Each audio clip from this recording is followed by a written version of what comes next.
మనిషి నవ్వే క్షణాలు నిజాలు కాకపోవచ్చు, కానీ ఏడ్చే క్షణాలు మాత్రం ఖచ్చితంగా నిజాలే.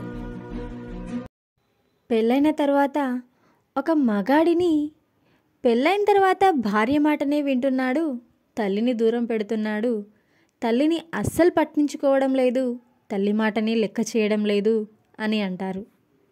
అలా ఉన్నారు కొంతమంది.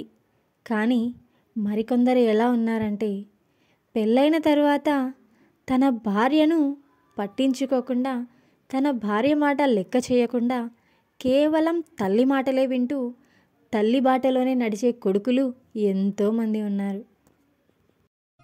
ప్రేమంటే ఒక తప్పుకే వదిలేసి వెళ్ళిపోవడం కాదు, 100 తప్పులు ఉన్నా సరిచేసి తోడుగా నిలబడడం.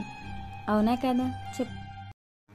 గతం మీద కోపం లేదు, భవిష్యత్తు మీద ఆశ లేదు, వర్తమానం మీద ఆలోచన లేదు, అసలు జీవితం అంటేనే దిగులు లేదు.